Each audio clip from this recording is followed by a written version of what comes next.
All right, hey everyone, Jeff here at stopthepirates.blogspot.com. So something, during these unprecedented times, whatever people may be interested in is how to deal with debt collectors. And I've done extensive research into how to deal with them. But first you have to know what's going on first is that there's a lot of lawyers out there and debt collector firms that will buy what's called junk debt and just bags of like old debt, old credit card debt, whatever, for pennies on the dollar, and they'll try to come after you for it. But they don't have any contract with you. It's all kind of a confidence game. They'll send you a letter, and their hidden agenda really is to get you to acknowledge that the debt is yours, and they're here to collect it. What's it called? A dunning letter.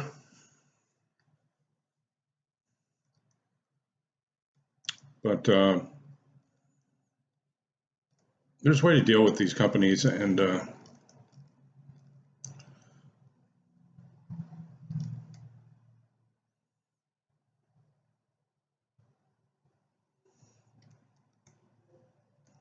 one thing I always talk about is a debt validation letter. We have a good one at stopthepirates.blogspot.com. Notifies the debt collector to validate the debt. It also notifies the debt collector to send some certified documents, such as a certified copy of the original loan agreement, the wet signature note, if you will, to support their complaint.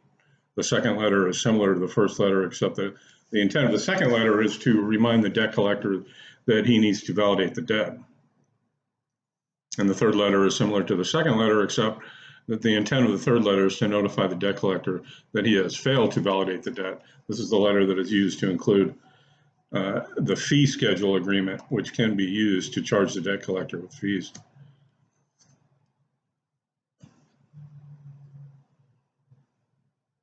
And based on my experience with debt collectors, if done correctly, the technique that I just mentioned does do a good job of stopping debt collectors from harassing people to pay their alleged debts. There's other things you can do too. It's you can use what's called a writ and a affidavit of truth, which both work well when you submit those to the Secretary of the State and to the debt collector themselves. But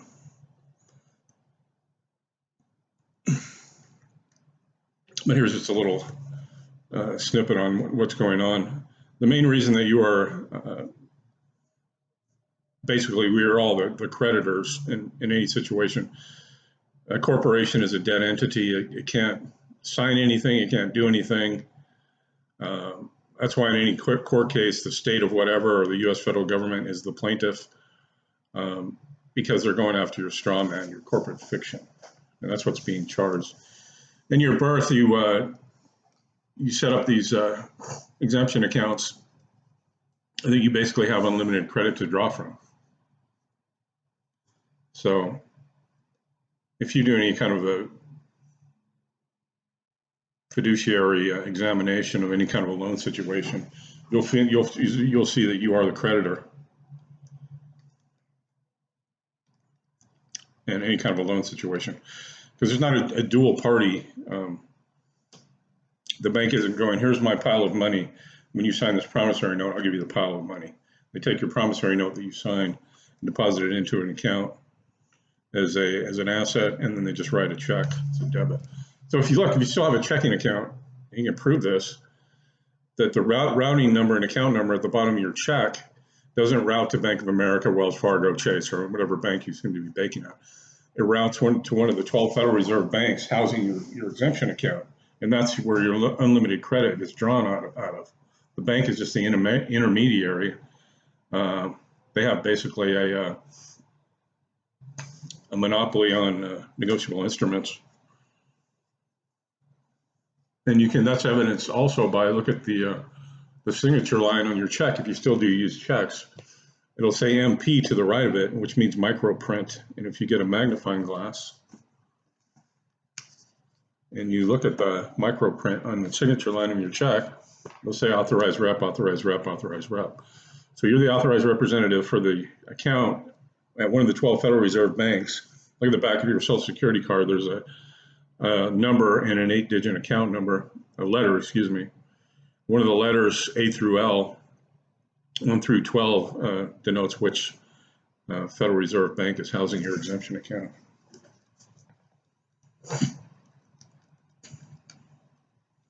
So all you have to do is know how to deal with these people.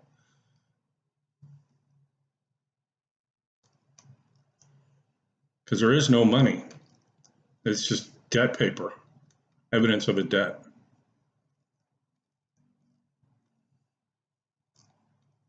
What was I going to go into here?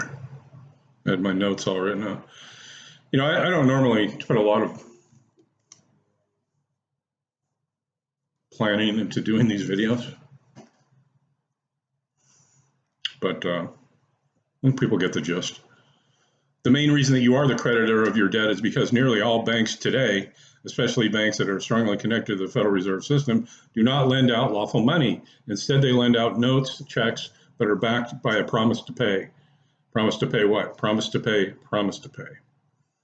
Before lending out these notes or checks, the borrower has to sign a financial contract with a price tag and terms and conditions written on it. This financial contract is often known as a negotiable contract or a loan agreement or a promissory note. After you sign a loan agreement or financial contract with the bank, it legally binds you to the terms and conditions of that agreement. However, that does not mean that you are lawfully bound to its terms and conditions. What banks do not tell you is that when you sign a loan agreement or a promissory note, you give value to that financial contract because it is backed by your promise to pay. In reality, banks cannot give value to any financial contracts because they are not living. The man and woman working inside the bank are living, but the bank itself is an artificial person, which is a dead entity. All dead entities cannot give value to anything because they cannot create time and energy. On the other hand, the living man and woman can create time and energy, which is why the banks need you to sign a loan agreement or a promissory note so your time and energy can be used to charge it, giving it value. One of the dirty secrets of the banks is that nearly all banks of today do not have any lawful money to lend you. In other words, they create the money out of thin air by typing a number into a computer and printing a check based on that number. That's how it works. Read modern money mechanics. A lot of people I talk to about this, I mean, that's why I quit having a job, 15 years ago. I couldn't see trading my time and energy for these worthless debt notes that are just printed out of nothing. Plus fractional reserve banking, they get 10 times the whatever face value of the negotiable instrument is. So we're literally just chattel debt slaves on a plantation. The banks and these people who are in the know make gazillions of dollars on. It's pretty astonishing.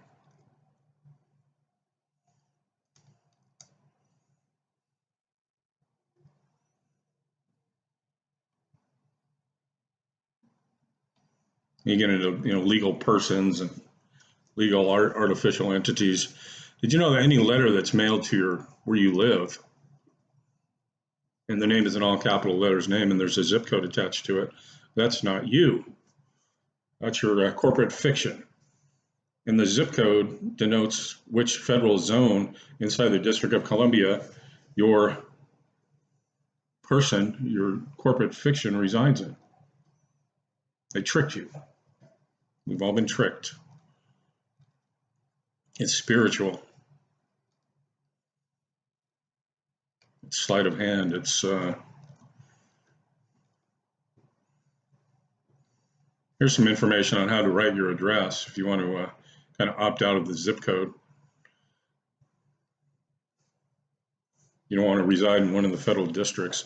You can write without the U.S. Or care of, whatever your street address, or in care of, whatever your John Henry Doe, care of 1234 Main Street. How to sign your name by autographing your name on writs and letters related to debt collectors. Autograph it in red or purple ink. Red represents man and purple represents royalty. Be aware that the living man, male or female, uses an autograph and not a signature. A signature is used by an agent or legal fiction to do business with a corporation. After autographing and dating your writ, seal it with your natural seal, which is your right thumbprint in red ink. You can get the red ink at any kind of like a notary type store or next to your autograph. The thumbprint stands for you, the living man, male or female, born from nature. It is proof that your true identity. If you do not have a fingerprint red ink pad, certain stores that specialize in office material have them in stock. I'll just go over this briefly. How to return mail sent to you from a debt collector. After mailing both of the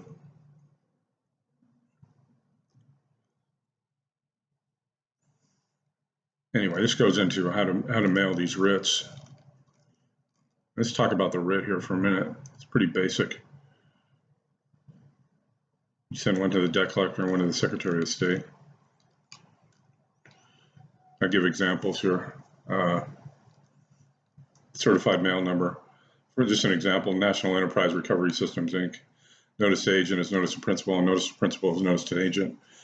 To the man, male or female, acting as agent for National Enterprise Recovery Systems Incorporated, you will please take notice that the Attorney General of your state, I said Secretary of State, but the Attorney General of your state will soon be notified of your fraudulent complaint that I owe $15,000.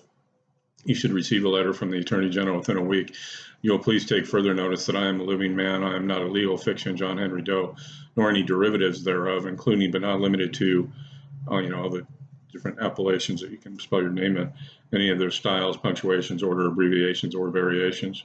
You will please take further notice that the person, John Henry Doe, or any derivatives thereof with a zip code of blah, blah, blah, blah, blah, does not reside in or at this home. The next time you, male or female, acting as agent of the incorporation, send me another letter or call me anywhere concerning the matter herein, you will be responsible and liable for trespassing on my property and causing me any harms and damages.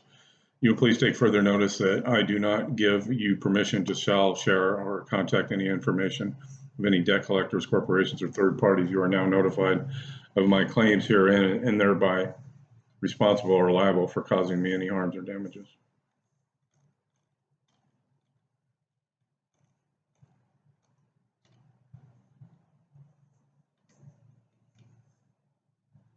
The second writ you could send, this writ is to notify you of a fraudulent complaint made by your corporation, the debt collector located at blah, blah, blah, blah, blah.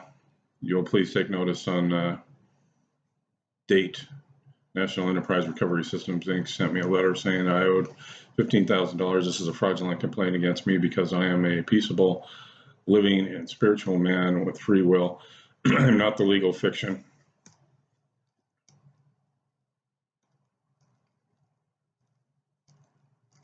Anyway, I think that the key is really to, I think the debt validation works as good as any kind of a writ. And plus, you don't have to bother the Attorney General or the Secretary of State with it. And it usually will get rid of them because they go after the low-hanging fruit. And then there's other things you can do to get these things taken off your credit report. Go to stopthepirates.blogspot.com. Thanks.